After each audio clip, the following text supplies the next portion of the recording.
Welcome to the Breakout Growth Podcast, where Sean Ellis and Ethan Garr interview leaders from the world's fastest growing companies to get to the heart of what's really driving their growth. And now, here are your hosts, Sean Ellis and Ethan Garr. All right, in this week's episode of the Breakout Growth Podcast, Ethan Garr and I chat with Jonas Klink, the Vice President of Product Management and Design at Thrive Market. So Thrive is a subscription-based online grocery delivery service on a mission to make healthy living easy and affordable for everyone. And Jonas is all about furthering that mission with the rigorous test-learn approach to growth that we all know and love here on the podcast. So what stood out for you, Ethan? Yeah, I think it is that discipline and rigor that Jonas is building in his team. It's just super admirable. He brings this depth of experience from roles at companies like Google, eBay, Jet, and Walmart. And it just seems to have informed this really smart, organized, just well thought out approach. And I think at the heart of that approach is building test velocity, which you and I are really passionate about. And I just love that formula he shared, Sean. Velocity times win rate times average impact equals growth. Yeah, I can't believe that I hadn't heard that expressed as that particular formula. I asked him, he was the one who came up with that formula, and he said no, he's heard others talk about it, but he should have taken credit for it. Well, I'm glad he did. So I'm gonna repeat that. So velocity times win rate times average impact equals growth, and it's really hard to argue with that one. It just shows you that the more you optimize your testing approach, the more effective you can become. And I love that he talks about velocity in terms of learning. So it's learning velocity. Testing is important, but if you're not learning, it doesn't matter. So to me, that's where teams really need to build their momentum and find their stride. And he says that there is no failing in A/B testing, just learning. So I love that as well. You need to embrace that if you're a growth leader. That should be your mantra. That just evangelize that. There is no failing in A/B testing, just learning. And testing takes risk. It's natural. It takes risk, and with risk is you're not going to be taking risk if you don't have that psychological safety that's so critical to taking a risk. Yeah, it's so true. And, I think that touches on one of the sort of bigger themes that we explored in the conversation, which is language really matters in leading teams. There's some great dialogue in this about not using the word roadmap, or why Jonas doesn't like to use the word roadmap, why process can be a dirty word, and so on. And I think it really does make a difference. You got to choose your words wisely, because it can really decide how excited a team, how enthusiastic a team is going to be about what is can be a hard process to make work. But, maybe the thing I like the most about this conversation, Sean, is just part of the reason why language matters is that Jonas believes that growth is supposed to be fun. Right. He wants that rigor around experimentation, of course, but he wants it to result in a culture where people feel like their ideas can come to life and they contribute at all points along the way. Yeah. It's this balancing act that we always have to keep in place where, processes, there's a negative connotation to processes, and they can really drag down morale. But I like the way that he thinks about it. Is he's trying to keep things lightweight. He's trying to stay focused on the goal, and process should serve reaching that goal, and shouldn't be all about the process. It should be all about the goal. And in his case, it really seems to be working. So the business has accelerated. They've got 1.2 million members, and the really impressive thing to me was the revenue number, 2 billion with a B in revenue. That's not a lot of companies reach those sorts of numbers. Yeah. And so I'm super excited to see what happens as he and his team continue to stoke that fire, because they really do have an approach and a big mission that tells me that they can do really big things with this business. Yeah, me too. I can't imagine that over the next few years, more and more people are going to become aware of Thrive and excited about what they're doing. It was a cool conversation. It's a cool company. He's definitely a really impressive leader, and I really I think I don't know about you, but I felt like I learned a ton. So So should we jump into it? Absolutely, let's do it. All right, hey Jonas, welcome to the Breakout Growth Podcast. Thank you. Thanks for having me. I'm excited to be here today. Yeah, we're very excited to have you on, and I'm joined by my co-host Ethan. Hey, Ethan. Hey, Sean. Hey, Jonas. Good to be with both of you. I'm excited for this one, as always. Absolutely. So Jonas, you are the Vice President of Product Management and Design at Thrive Market. And I'm sure that there's going to be some from our audience that are familiar with Thrive Market, but for those who aren't, can you give us a quick introduction to the company? Yeah, absolutely. Yeah, so the company is still in a startup stage. It's been around since 2014, so relatively mature as a business as it works, right? We've delivered, in the online grocery space, we're focused on sustainability and healthy living and bringing that access really to everyone, not just in the areas where it's already popularized, say LA and New York and so on. But Mm-hmm. really important to us is also bringing it to food deserts and areas where you have a lot less access to healthy and sustainable food options. So the company has been doing great. They've delivered about 18 million member orders, generated over $2 billion in revenue so far, and we've grown now to a size where we're just about 1.2 million members at any given point of time. Oh, that's amazing. And maybe a little bit more explanation just on so it's delivery of groceries or yeah, like what's the actual business you're That's in? right. So it's a subscription based online grocery model. So Okay. essentially, you sign up typically for an annual membership, which then gives you up to an average of about 30% discounts on all non-GMO, organic, heavily vetted brands that have all been hand selected really Okay. by the team to make sure that they are developed in alignment with our values as well as those of our members. So Wow. kind of, you can look at it as an online version of a given healthy food store like Whole Foods or so on, but with a much broader reach and effort, and even more ways that our members can come in and really shop in ways that are aligned with what they're looking to do. So we supply tools for you to shop by a little bit over 90 different diets and values. So it's Hmm. everything from vegan, vegetarianism, keto, Whole30 to women-owned, BIPOC-owned businesses to recyclable packaging, regenerative agriculture, whatever have you, right? So Very cool. Yeah. it's really a great space for someone who's passionate not about just their own health, but Hmm. also about the health of the planet. So is it a reasonable analogy to say sort of as like a cloud kitchen is to a typical restaurant where they're not setting up a physical restaurant. The whole thing is for delivery, that you're kind of the same in the grocery space where you don't have a physical grocery store, but you have like kind of central distribution center and it's all ordering that way, or am I missing Yeah, something there? Yeah, so at the end of the day, right, it's a, as I said, a subscription based model up front, and then once you're a member, it's essentially a pretty conventional e-commerce Hmm. experience where you build your carts.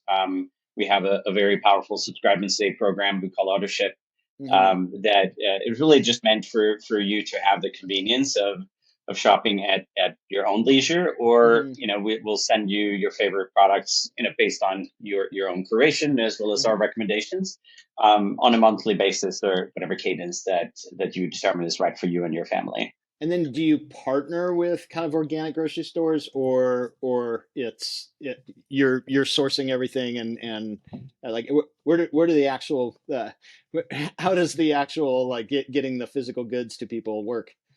It's a combination. So Okay. we have some larger recognizable brands. Again, very much aligned with our values. We have a very rigorous vetting process where not only non-GMO, organic, and these 90 plus different diets and values, but there's also over 500 ingredients that we just never want to see in any of our products. So Hmm. it's really a combination of if they're an existing product that we feel meets that quality bar, Hmm. we'll set up partnership with them. But in many cases, we will source our products directly from local farmers and so on as much as possible as well.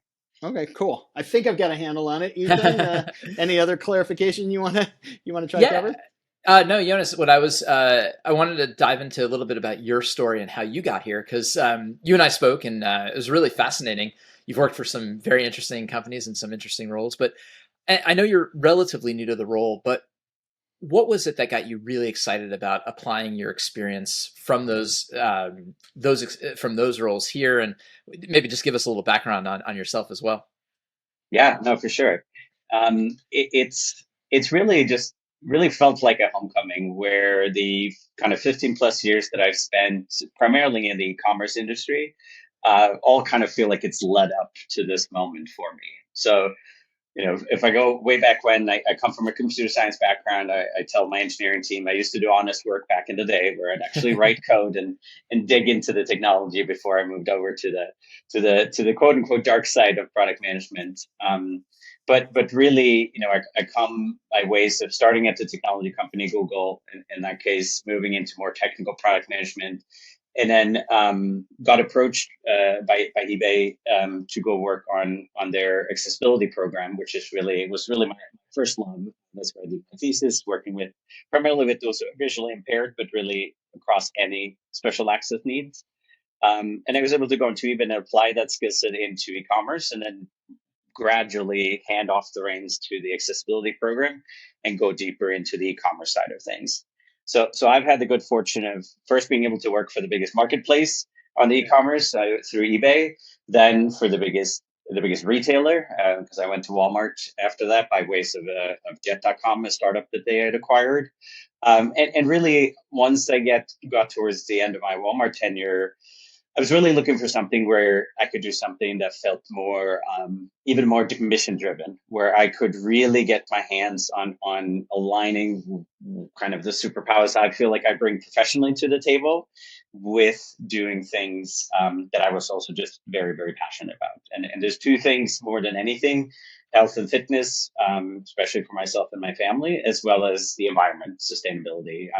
I am that weird guy who will come back from walking the dogs with a handful of recycling and so on, cleaning up the neighborhood just naturally. So I spent time a couple of years at WeightWatchers helping stand up their e-commerce best practices. And that's really where I got exposed to subscription-based models as well. And so then when this opportunity came up with Thrive Market, and I met with Nick and Sasha, the co-founders, this just clicked, because now everything felt like it had come together, where they wanted to bring in someone with a lot of experience, both within e-commerce and subscription, but also just really to stand up to the product management best practices. And so it gave me an opportunity to just come in for the first time, really truly be able to do product 100% the way that I've always been wanting to do it. Mm-hmm. I'm a nerd. I consider product management the craft. I read, I discuss, I listen, anything I can do to learn more about product management. And then I warn my team that I intend to use them as guinea pigs to test out these best practices in a practical setting. And so I kind of built my brand of product over the past 15 years. And as I said, with Thrive Market, it just all clicked, where I could bring my love of e-commerce and more lately subscription together with my love of health and the planet, and then also a healthy amount of nerdiness around product management, standing it up from scratch here, really. I'm just curious with that, like, was there can you point to any, single experience at one of those companies where you're like, I didn't know how valuable it would be at the time, but I bring it to work every day now, and it's really helped me? Yeah, I mean, it's funny when you start working with big companies like this, because there's a lot of things that work really, really well on scale, and when you have almost unlimited resources. I mean, for those of you who work for big companies, for some reason, even if you're the world's largest retail employer in Walmart, it always feels like you don't have enough people to do all the things you want to do, right? But I think that one of the things that I took away was really that there's no excuse, really. Whatever stage company you are, whatever size you are, there's no excuse not to do things the right way and aspire to apply some of the best practices that are out there. I think that a lot of companies will trade being busy and producing a lot of activity from really trying to distill things down and looking at the core of a problem, and undervaluing a lot what product management brings to the table in terms of truly understanding that there's a problem here worth solving for your design targets. And I think a lot of companies will just kind of rush headlong in and as I said, confuse activity for progress. And right. So that's a takeaway that that I try to play every single day. This came up. We just had an all hands earlier today where people were asking about the classical iron triangle. Fast versus cheap versus good.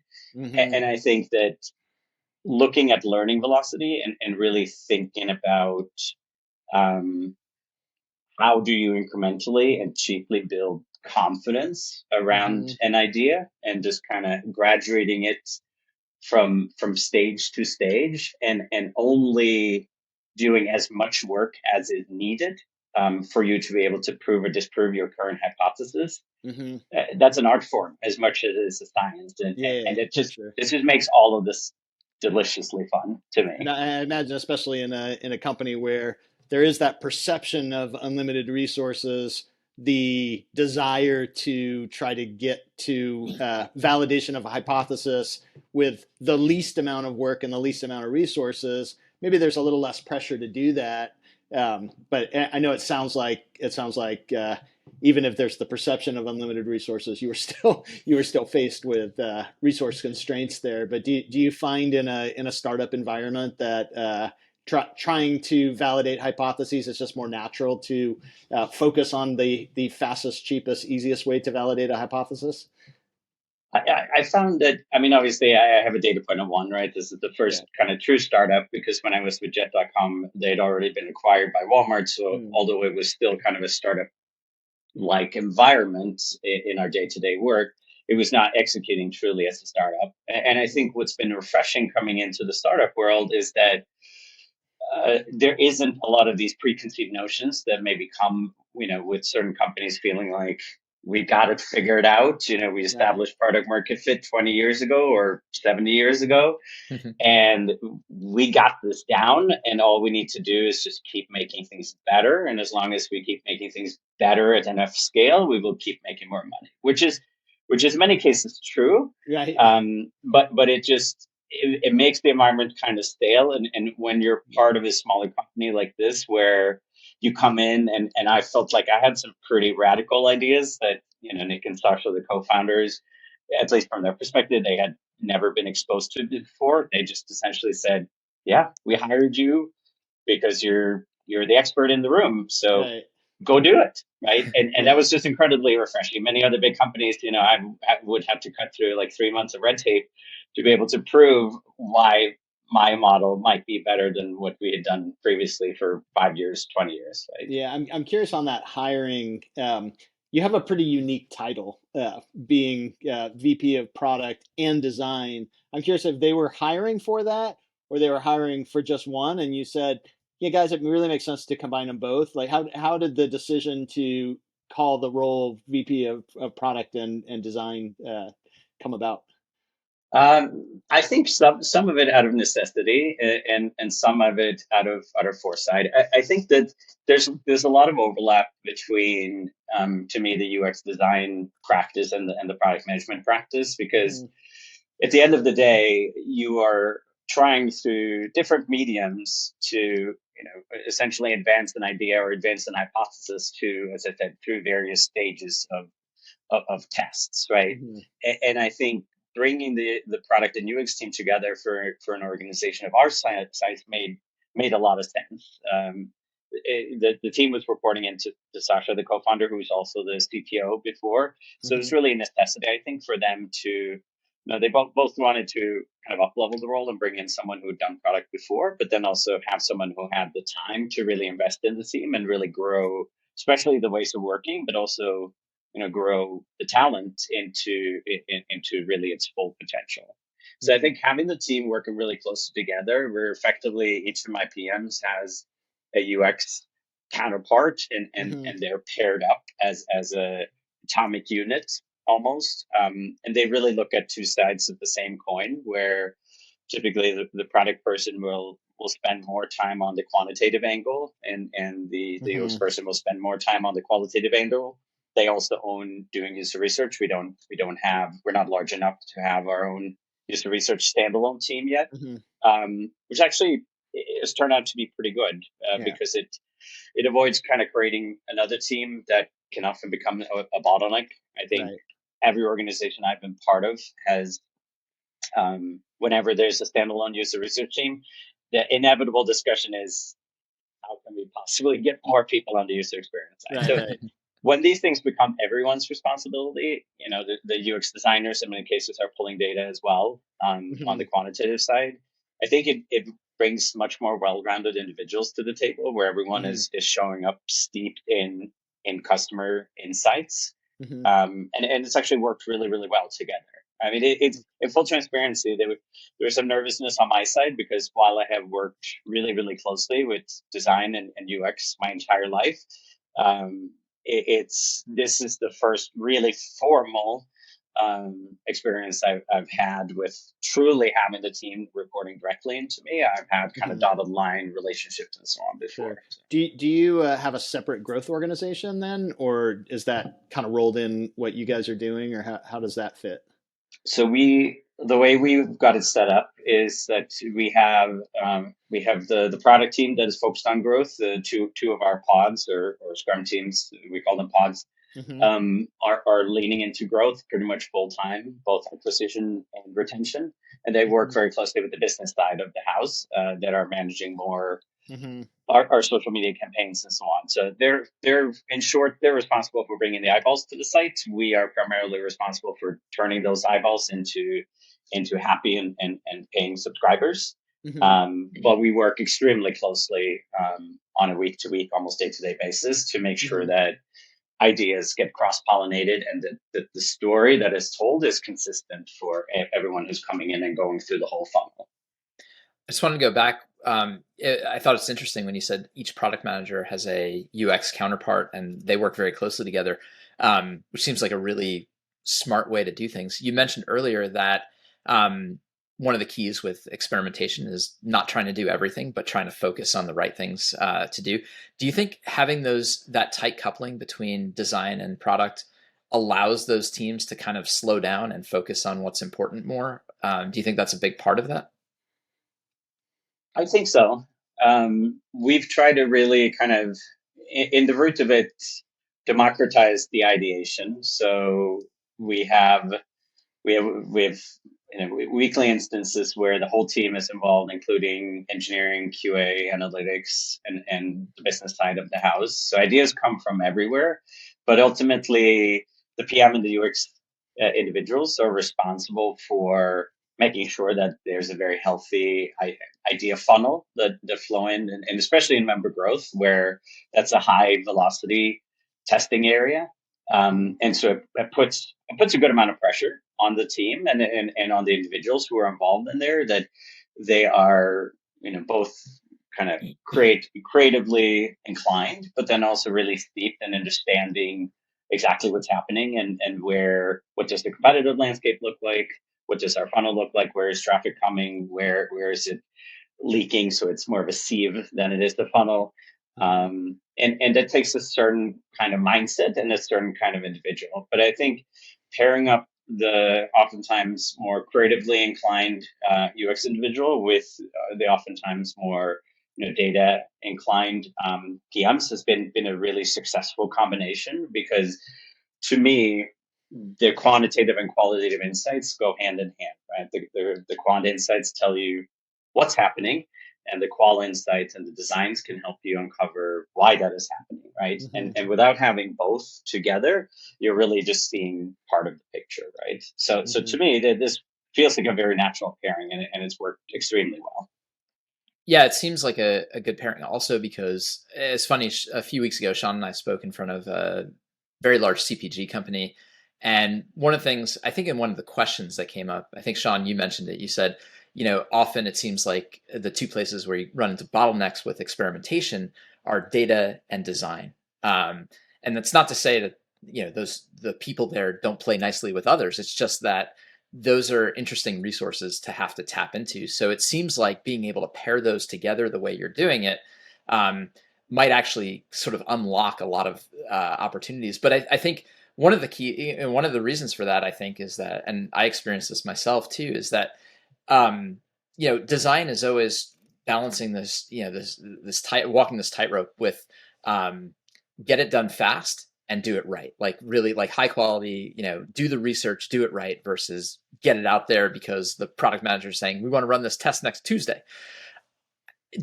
how have you looked at that as a whole and managed that? And what do you think is key to finding that balance? Yeah, no, that's a great question, Ethan. Thank you.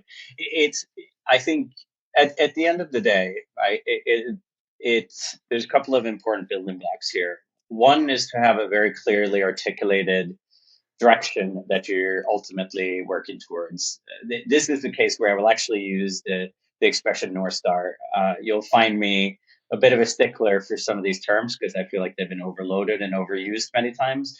To me, a North Star is something you're always working towards, just like the North Star in the night sky, but you're never actually going to get there. And that's absolutely the case with our growth funnels and our growth scenarios, where we do need to have a very good sense of where our current hypotheses are taking us, because otherwise you're kind of just led by the nose of every single A/B test, and you're operating in a very reactive manner. So that's one. Two is to make sure that you have a really good foundation to stand on. So part of what the team is working on is to have a very clean design system so that the work we do, especially since it's moving very fast, is consistent. But always, of course, as with any design system, allowing for extensions of it. So the pods, everyone is empowered to go and suggest new design patterns without slowing down, and then we can think about if it's a pattern that should live within the design system or if it was a one-off. And then three, as you're building these experiences and you're trying to move really fast, one of the things that I think is really important that I emphasized a lot coming in was kind of the importance of the scientific rigor around A/B testing, because especially in my experience, I love all my designer friends, love the ones I've been working with and on the team, but it's very tempting to apply kind of the scout rule when you come in and you're like, oh, I can touch A, B, and C. I can move these things around and I can leave this whole thing a better place. And you end up with tests, unfortunately, that are not clean, right? Yeah. And so one of the things I had to really kind of emphasize coming in was we're going to have discipline around our testing, and we're going to have it be hypothesis driven testing where the hypothesis needs to be clearly articulated. We actually put the hypothesis in directly in Figma as well, so everyone is very clear whenever they see a design there should be a hypothesis right next to it. And then the designs are meant to only touch as much to prove or disprove the hypothesis, nothing more, nothing less, right? And in some cases, if we think that there are things that are innocent, we might make the exceptions. But I've seen it time and again through my experience that whenever you make changes that look very innocent, that's where you get yourself into trouble. And then you end up with 15 changes and you have a test that came back flat or negative in your A/B testing, and you don't know which of those 15 innocent changes that drove the negativity. And I've told the team, at the end of the day, you cannot fail on A/B testing. In fact, we classify our A/B tests as either a win or a learning. There's no losses, even if they're negative. The only way you can fail on A/B testing, in my perspective, is if you didn't learn anything, right? Mm-hmm. And so I encourage the team to kind of take risk and be bold, but also be disciplined in how we execute and subsequently how we design for these tests. Mm-hmm. Any tricks to keeping the velocity at a high pace? I've in my current role, I've been running up against some big projects that big tests, but kind of projects behind them that clog up the works a bit. I'm curious if you've found workarounds so that you have a consistent release of experiments kind of week to week. Yeah, we try to. Some of it has to do with mindset and just kind of setting the expectation for the team. It's a small team, but we still set the expectation early on that a week is just about the longest investment we will put on most tests, mm-hmm. because the hypothesis should be easy enough so that you can run it and articulate it very clearly and build mm-hmm. the test very quickly. And so setting that mindset, I think, goes a long way. And then we stick to that. And because then when we do grooming, when the engineering team is story pointing some of these tests, if the estimates come back and they're over a week, that triggers a little part of our process that essentially then we have a broader conversation. That doesn't mean we don't run tests that require more than a week worth of investment, but we do so. We take that very seriously, and we make sure that these 1 week tests don't turn into 2, 3, without any kind of conversation, right? Yeah. So I think the mindset and then building it into your process that you have the right kind of triggers and alerts whenever you deviate from that process goes a long way. And then also the other part is just really also making sure that we build confidence incrementally, so that another kind of latent muscle we had to really practice coming in was that.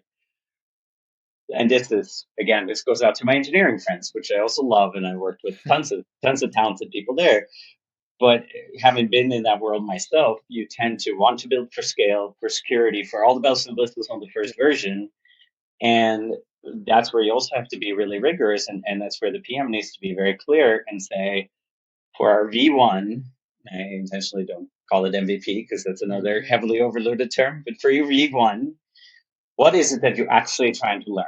Let's not over-engineer it beyond what you're trying to learn, right? Because again, it's all about learning velocity to me, and don't tell the executives of the team, but the wins we get on the business side is a happy cherry on top for me. Yeah. I'm really in it for the learnings because that's what's actually going to advance our first experience and our backlog and constantly be feeding new ideas. And then the business forward in the process is great too. Yeah, I think the wins are a function of the learning anyway. If the more learning you have and the more that you actually capture and understand that learning, the more likely that you're going to be able to decide on experiments that actually provide a positive impact to the growth metrics that you're trying to move. And so focusing only on wins, I don't think actually gets you anywhere, but focusing on learning is more likely to result in a lot more wins. So, and just sorry. I was just going to have one more tip, and also holding the leadership team accountable in reverse. So we have a couple of Slack channels that we use internally. One where a product brief gets posted, or in the case of the test, just a very simple template with the problem statement, the hypothesis, and proposed solution and the variants that we're going to run. But in other cases where the proposal is more complex, it's more of a written out product brief. And then we have another channel where we do UX reviews, where the broader team as well as other key stakeholders can get tagged and pulled in. We'll give feedback on the designs. It's very important that neither of those are blocking channels, so that the PM who posts most often to the brief channel and the designer who posts to the UX review channel, that they are empowered to go in and say, okay, I haven't heard anything here for a little bit. We're going to be grooming today.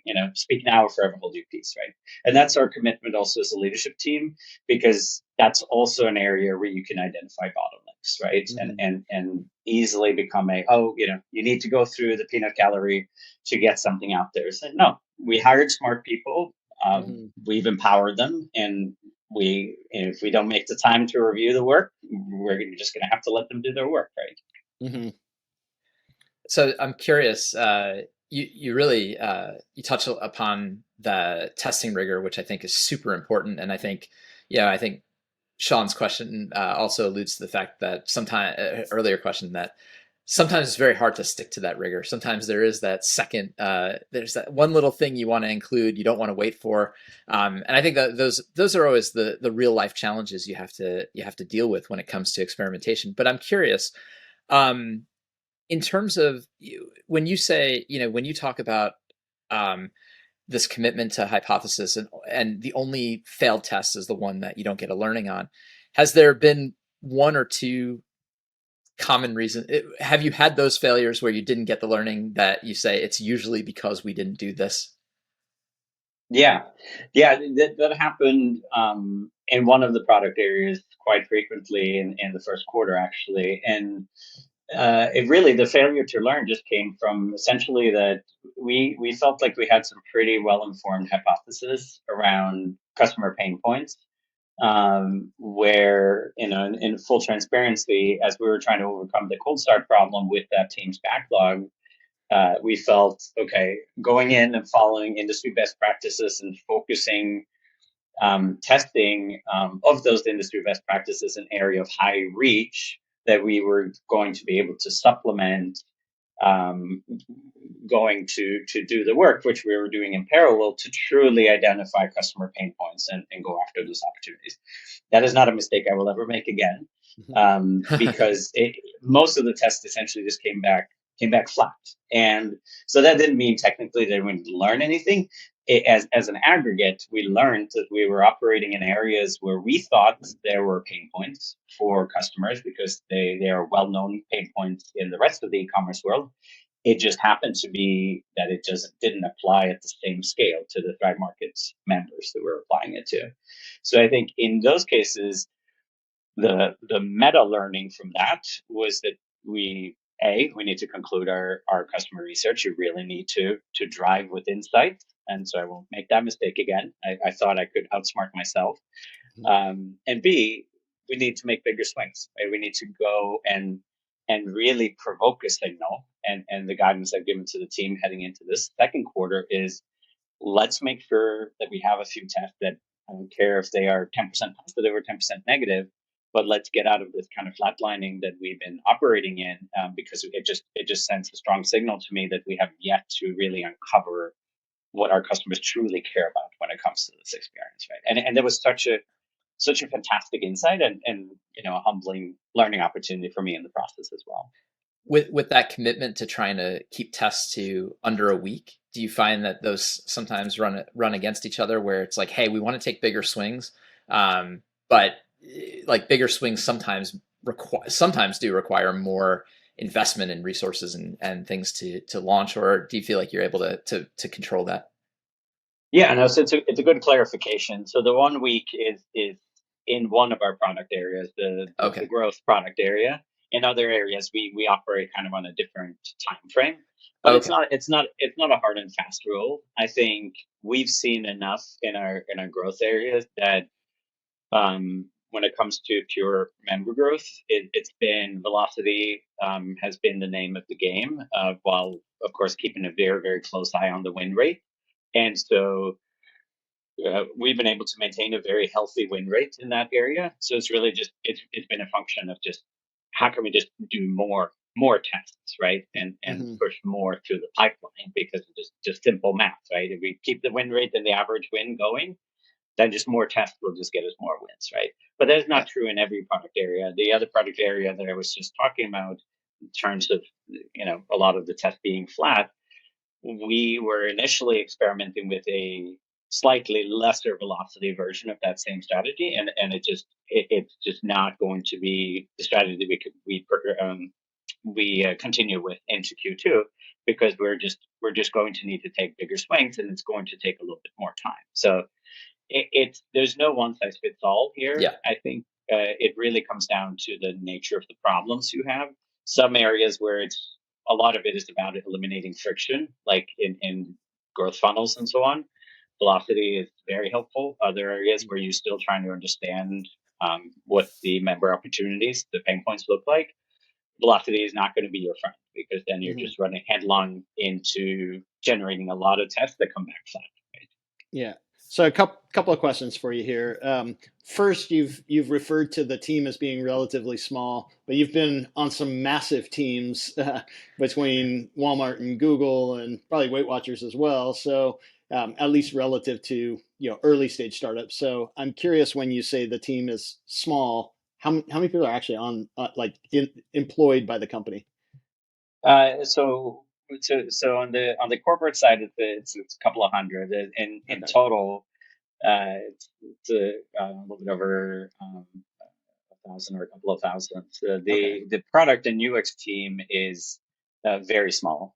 We're by my measures, we're 5 and 5, so five PMs and 5 UX designers. Okay, gotcha. Yeah, so it's just good to get that kind of relative scope, because I did see on LinkedIn a number that was north of 500, and so but again, there's probably a lot of logistics people that might not be on LinkedIn or part of the logistics process there that might not be on LinkedIn. So good to get that. Then the second piece is, with so much focus on learning and velocity, how do you keep track of all that learning? How do you make sure that the right people get access to the right learning, and as that repository of learning grows over time, how do you actually make it so that you can navigate and you're getting smarter over time rather than just accumulating learning that then no one accesses? Yeah. It's a great question, and it's really where kind of process or ways of working. I usually call it ways of working because I find that a lot of people, you say process and that's almost like a swear word in some circuits, right? I think process as an aside has gotten a bit of a bad rep because I'm a firm believer that as humans we tend to kind of organize in some way or the other, and so whenever you come to a place where it says, we don't have any process because we don't like it and we don't need it, there's always a process. It's just a matter of whether you want to be in control of your process or not, right? It's just human nature. And so I think in this cases, we've tried to really identify what is the lightest weight touch kind of this process to democratize the insights, because it's a great call out. I think that if people are going to contribute ideas, they need to have access to the insights, and they need to have access to it in a way that doesn't require attending hours of meetings. So each of our groups, they will send out a summary on Mondays and just says, these are the tests that we're running. This is what we learned last week. Here's what's going to go into testing this week, and here's how we're doing against our ongoing accountability metrics. So very lightweight, very simple template, but it gives people everything they need, and we link into our A/B testing platform and so on for people who want to go deeper in there. Then we do monthly check-ins with the leadership team on every team level, where they really kind of just roll up all the insights and share what's on the roadmap they have. And then the working team will operate more on the weekly basis, where the whole team get together and they will do rice scoring together of the ideas backlog. And so everyone should have, by the time an idea actually makes it into the hands of an engineer, everyone should have seen every idea at least once, if not multiple times.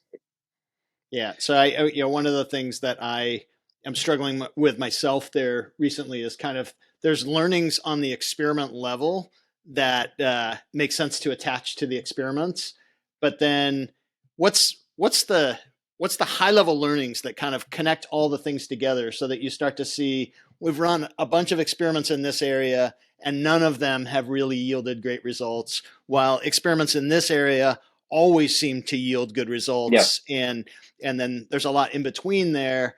So I don't think I've necessarily cracked it yet, but I'm trying to surface learnings in such a way that you start to see patterns and signals to help guide future experimentation. But yeah, do you have anything like that kind of starts to give you the high level patterns? Yeah, no, absolutely. And when we do the all hands we do quarterly is a good example where that's really a good cadence, I think, as a product team, where you should take, it's good forcing function for you to take a step back and take a look at your strategy documents and see, was there something we learned that should have us pivoting as we're heading into a new quarter, right? Or did we learn something as fundamental as, do we even need to update our vision or our North Star that we're working towards, right? Those should be more rare, but they do happen, right? So I think doing that on a periodic basis, I think once a quarter on a more strategic level, if it causes you to pivot what you're focusing on and how you're executing, which I gave that example around the flat tests, and then in general, just being very open with yourselves, right? That every single test can change the backlog, and I think, as an aside, that was also a learning experience for the team coming in, because I've also tried to eradicate the term roadmap. Which I'm also, I know I come across as very, very much a stickler for terms, but I find that when people talk about roadmaps, they expect that, okay, everything is like predetermined. It's like a waterfall concept, right? Where everything is figured out. And I've said, look, yeah, I can come in, I can tell you what I think we're going to do for the next 3 months, but I'm very likely to come back next week and I will tell you a whole different story. So, I'm happy to have that conversation, but I don't think it's a good use of anyone's time. So we talk about backlogs, and people are it's a shocking concept, getting accustomed to some of the fundamental agile principles that there's a backlog and everything is subject to change if we learn something that invalidates our previous hypothesis, right? Yeah. One more quick question, Ethan, and then I'll let you take us home. I'll be all out of questions at that point. Of course, I say that in my roadmap of questions. There'll be probably 6 more that'll come from your answer. But when you talk about scoring ideas in the backlog, how much sort of pre-experiment data analysis are you doing to help guide some of that scoring? Are you doing any, or like at what point is it sort of paralysis by analysis, doing too much data analysis versus just like the test is going to give us the most important data? So I'm curious how you think through that. Yeah. No, so we use the right scoring framework, right? So reach multiplied by impact, multiplied by confidence, divided by effort. And I like that there's many different prioritization frameworks. They all have merits, but I like it because it bakes in a confidence score, which really goes hand in hand with your impact estimate. So really the way we do it is that whenever someone submits an idea, and as I said, it could be anyone within the company, we encourage people to give as much context as they have, right? Some people will just submit an idea, a one-liner. Some people will include competitive examples and data and whatever have you, right? And that just really then shows up when we do the right scoring. It shows up in your confidence score. And so we try to make sure that we don't place a very strict onus on because we want the ideas, right? Yeah. We don't need perfect ideas. We need ideas. And then when we do the right scoring, if it turns out that it's something that has a high reach times impact product, but maybe low confidence, then that's a good opportunity to say, well, this idea is not ready to go into the next stage for engineering yet, but this has potential. So let's go off and do some more research, look at competitive examples, gather some more data to try to bring our confidence score up and see if the reach and impact still holds, right? So it's really about, in that case, just, you see the promise of the idea and you just graduate it to the next tiny more step forward of additional investment, right? And that's how we really think about the life of an idea for everything we do, that it's really just about having an idea jump through various gates. And if it keeps surviving, you move it on to the next side. But otherwise, you should be really ruthless to your own ideas as well and say, look, this just doesn't hold water. Let's not waste our time here. Let's put it back on the backlog or whatever we need to see if it might mature for a later stage and move on to the next idea. Yeah. All right, Ethan, you're up. Well, Sean thinks I'm going to hit us with our final question, but there's one question I wanted to ask you about. We'll have to keep it brief, but it was something you and I chatted about a little bit. And I just thought it was super interesting for our audience, but you mentioned your background, I think at eBay, where you're really focused on accessibility, which is something that most companies don't have a team for. They don't have anyone dedicated to it. In fact, I know at companies I worked at, it was an afterthought when we were at risk of violating some code or something. But accessibility and design is really important and interesting. And I wanted to get if you could just tell our audience just a little bit about why that was important in your own personal growth and what it's taught you and how you use those learnings today. Just if you'd give us a minute of that, I thought it'd be interesting before we give you our wrap-up question. Sure. Yeah, no, I'd be happy to. Yeah, so kind of the passion was really awakened. I was reading some research papers in the early stages of accessibility as a product area, and I actually ended up picking it as my thesis topic. So I was working with kids K through 6 that had at least one special access need, if not multiple. So blind or deafblind, whatever have you, and just seeing the challenges that they were presented with the positive outlook that they had on life and how they took on challenges, I was hooked, right? And that's just been reinforced throughout my career as I worked on accessibility, both at Google and at eBay. I handed off reins there and really, now serve more as kind of an executive sponsor or mentor for the accessibility program that inevitably will be made up by a vastly understaffed group of very passionate individuals that are trying to roll a massive boulder uphill, right? Because it usually just comes down to knowledge, right? Most companies do not intentionally make it hard for people, who rely on screen readers and what have you to access their tools. It's just that they don't know that they're breaking all these things, right? So I've spent a lot of my time and really trying to figure out processes where you can balance the investment, because the flip side of this is, yes, it's the right thing to do. Yes, there are very real legal requirements around it. But at the end of the day, this is not a growth area where, if you're looking to add another million of users, accessibility is not going to be the path. Right.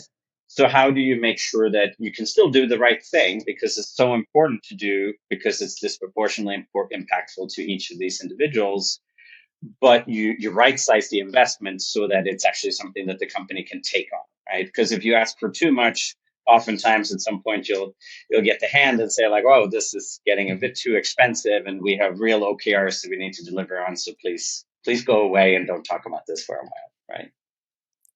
Very cool. Well, thank you for that. All right, Sean, would you like to ask our final question today? Sure, happy to. So, Jonas, when you think about, particularly at Thrive, but you can take a bit further back if you want to, because I know it's been less than a year you've been there. When you look back, at least at the last few years, what's the thing that you feel like you understand about growth now better than maybe you understood a few years ago? Like one thing that's a really important understanding that you've developed. Yeah, I think that if I were to say the one thing, and we talked a little bit about this, and that is really just that velocity matters. I think that ideas are, I wouldn't say they're easy, because the team works really hard, but ideas are plentiful, and there are tons of examples of lots of competitors that do all kinds of stuff, right? So getting ideas into the backlog is not quite as hard. At least we haven't come up on it yet.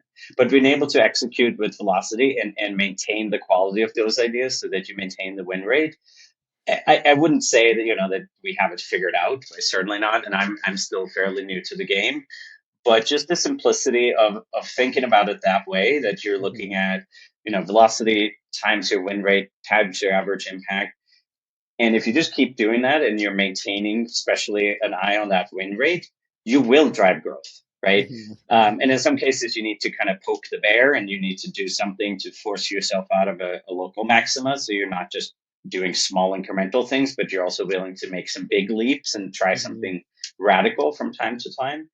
But I think that that's been one of the most powerful insights to me, that this has really been transformational at Thrive to move and go from a velocity that was maybe in the single digits for a quarter, and infusing talent and people and being able to test dozens and hopefully even more in the future of ideas, and continuing to see a consistent win rate there. It's been so simple and so powerful. I love it. I love that formula too. Velocity times win rate times average impact gives you your growth rate. Is that something that you have picked up somewhere else, or did you just come up with that now? Or No. I can't credit myself for that. That's okay. that comes from many of my readings. So okay, yeah. But it's one of those things where I was like, this makes so much sense. I can't wait to try it. And we tried it, and been fortunate the company's been open to just kind of run with a lot of these semi crazy ideas on the surface. Yeah, I've often said your success is a function of your quantity of ideas and your quality of ideas, but that this is way more specific with that formula. So I love that. We'll have to track who first mentioned that one, but it's been super exciting having you on the show today. And I don't know, Ethan, you have some key takeaways you want to share? Well, I think it goes to Jonas. I think you really brought a lot of, shined a really good light on just the importance of scientific rigor. But I think you've also pointed out that within that scientific rigor, there is the reality of every day, and you have to deal with those realities. But I think the attention to the scientific rigor is what really drives that long-term success. So that was helpful for me. And while I think there's no one size fits all, as you've said, and that's always, you always have to adapt your growth process to the situation you're in. I do think you've created, you've shared with us some really sort of, important principles that should underpin every process. So it's been super helpful, and I've really enjoyed it. Yeah, and I also think that being careful with the words that you use is interesting. It's important to be careful with the words that you use. Like, for example, when you talked about, we don't talk about winners and losers. It's winners and learnings. But even with your hesitancy around process as a word, because process sounds heavy and can slow you down. I break my learnings into customer learnings and process learnings. When we just had our monthly meeting, and that was the organization structure that I used. And but I think process is important here, and the benefit of process is that when you document it and you think about ways to improve it, particularly around around that formula that you laid out, how do we improve that velocity? Velocity is the thing you can control the most there. The win rate and the average impact is a lot harder to control, but at least you can control the velocity, and hopefully over time you're getting smarter with the win rate and average impact. So I think a lot of really good things that you've talked about here today, and I'm excited personally to go back and re-listen to it. So thank you so much, Jonas. Any last words before we wrap up? No, I think also what's been gratifying with this process that we talked about here is that it's just kind of faded into the rafters, into the background, and I can tell the team is having a lot of fun, which to me is what it's all about at the end of the day, right? I always kind of look at things as we take our work seriously, but ourselves less so, and the team has taken so well to this very kind of high velocity that could be stressful and a lot of pressure. And the process is an important company goal. But that's just there, and it just happens. And I think that's a testament to the team and how well this is working. And they're just having fun. They're talking about the ideas and the customer problems, and that's how they're spending their time. They're never talking about, what are we doing next, and how are we going to jump this through the different steps. That just happens, right? Which is extremely gratifying to see. Yeah, and having the worthy mission that you do, I think, also helps to protect against that burnout. So keeping it fun, keeping the velocity of learning up, but then having a really strong why. Those two things together, I think, keep people engaged and excited. So it's a fun area that we all work in, and it's important to not have it be as stressful as it can be, and have it be enjoyable. So it's great to see you doing that, and I'm personally looking forward to seeing you get a lot more success, because it seems what you're working on is super important. So thank you for sharing the story with us today. Appreciate it. Thanks for having me. All right. Thanks a lot. And for everyone tuning in, thanks for listening.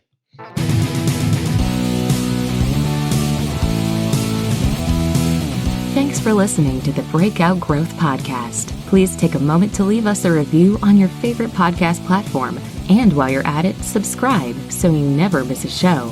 Until next week.